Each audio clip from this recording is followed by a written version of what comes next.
André-Robert Andrea de Nerciat wrote the Zoroaster's telescope at the end of the 18th century, and Ouroboros Press have made a fantastic edition of it. It's available in many different formats. You can get the leather-bound edition, which costs quite a little bit more than the regular hardback, which is already a limited edition. But I managed to get my hands on this hardback copy. I don't know where you can actually get this other than their website, the Ouroboros Press website, which I'll link down below. They have so many really, really nice esoteric, mainly alchemical, but in fact of all different esoteric traditions, just rare books which they've given a beautiful, beautiful treatment to, and this is the first one of 4 that I'm going to show you. If you're going to order some books from their website, do be aware that it can be difficult to order more than one at a time. What I did is that I ordered one, then I emailed the owner of this very small company and asked him to add additional books into my cart, and he did, and he sent me a PayPal bill, which I paid off, and then he sent this off to me to Europe. It took about 3 weeks for the books to arrive, but they were tracked. I was able to see where they were the whole way, so that was fun. Now let me show you what goes on inside this Zoroaster telescope. It's basically an oracle. The author, I mean, just used difficult with only one hand, but this first page is the pièce de résistance, if you will, and it's a 4-part fold out. Here we go, 1, 2, 3, 4 pages, and I don't want to damage the book in the process here. Come on. Doing this one-handed is not ideal. No, I just can't do it with one hand. I don't. Oh yeah, here we go. Here it is. So as you see, this system uses 100 and I think it's 112. It might be 122. I haven't studied it very closely. I only received this a couple of days ago. So let's see, maybe we can, yes, it's 99 plus, I just can't remember, I think it's plus 10. I'm not entirely sure. Anyway, these are basically hexagons that you would have cut out of wood and engraved. The instructions on how to do it all is contained inside the book, but let me just get a little bit closer here. Here we go. Be able to see how carefully this has been reproduced.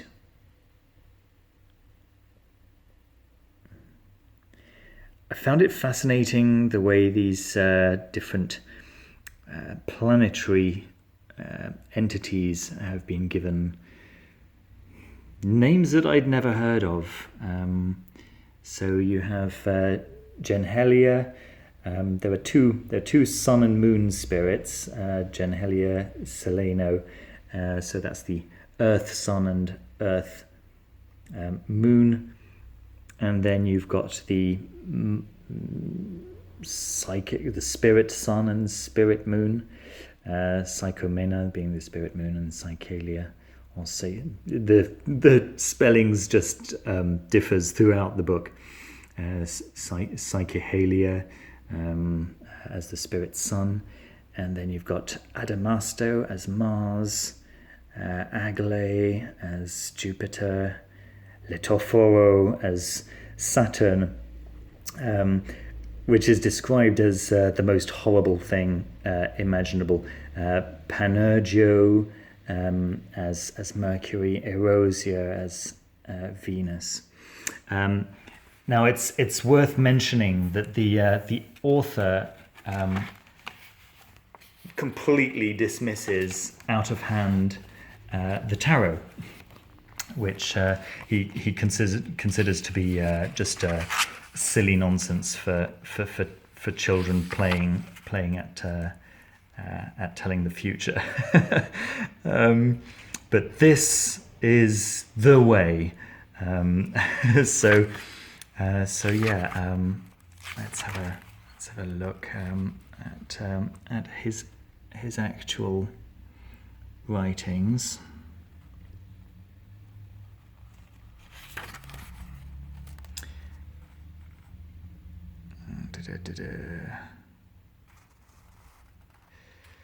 And then, so yeah, the first step on how to make this oracle system. So it tells you to use strips of paper, and then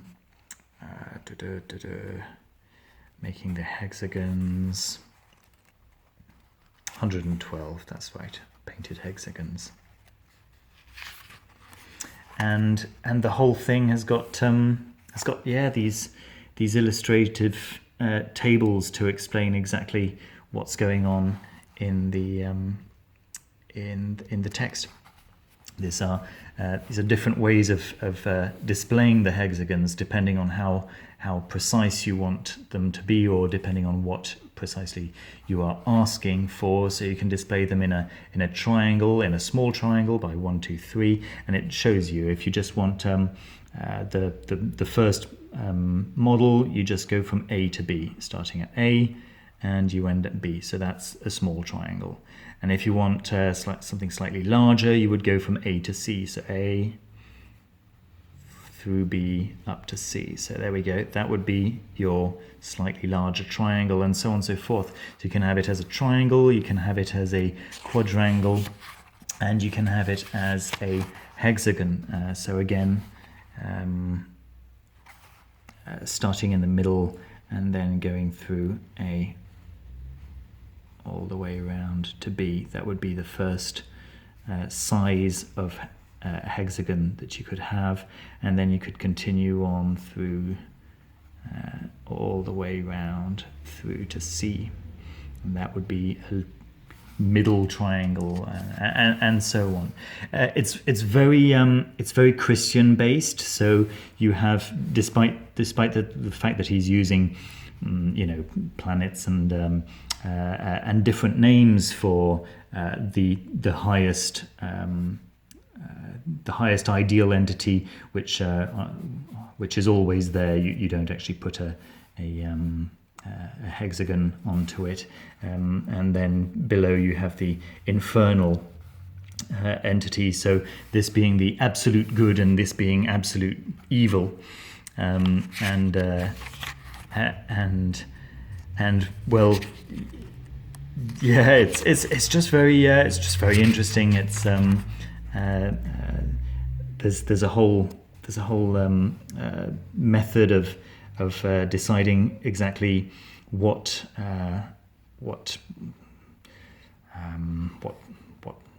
tile is going to represent what, and so on and so forth. There's a long description on how this table is to be read. Of course, it's 1 to 9, and but then he goes into how every one of these columns has got numbers no more than twice, except for the first number, which is there 3 times. So 1, 1, 1, even 4 times. There we go. But everywhere else, for example, the number 3 is 1, 2. Yeah, I don't remember exactly what the deal is there, but anyway, when I was reading the instructions and I checked, it was actually correct, and then also the fact that you have, let me see, you have Oh yeah, wherever you've got two numbers repeating, so 66 for example, then the numbers around it are the same numbers, just in the different order. So you've got 57, 75, 48, 84, 39, 93. So we can look for another double number, 77. So there we go, 68, 86, 59, 95. I don't really know why that's relevant, but it clearly is. Again, I haven't read the entire book. It's quite fascinating, but I'll be entirely honest with you. I don't intend to use this for actual divination. I'm just very curious about this this particular guy's ideas, and I just really loved the format of the book. Let me see if I can find any more of those wonderful tables. There we go. Yeah, the quality of the paper is just lovely. Really, really.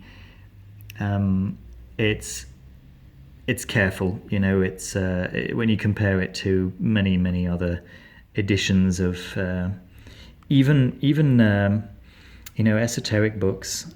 This really is a work of art. You know, it's not cheap, but you can really see where the money is going, particularly for something with quite a narrow appeal. You know, it's not going to be selling hundreds of thousands of copies. In fact, there are only well, a certain number of copies existing, and well, they are limited editions. Let's see if I can find more of those.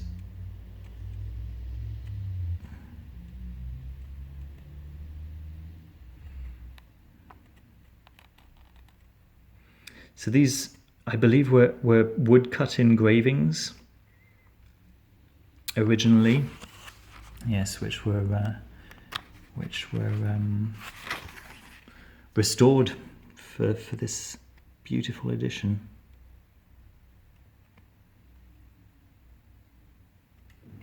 Yeah, Ouroboros Press. I strongly recommend you check them out if you like beautiful esoteric books. They have so many. I got 4, and I will be showing all 4 of them eventually. That's my review for today, Zoroaster's Telescope, and I will be back very soon with another review of one of the 4 books that that they sent me. Thank you very much again for watching, and please subscribe. That really helps me in the long run. I do need 1,000 subscribers in order to monetize these videos, and of course, as soon as I can monetize the videos, I can get more books to show you. So that really would be fantastic. Thank you very much again, and see you soon. Bye.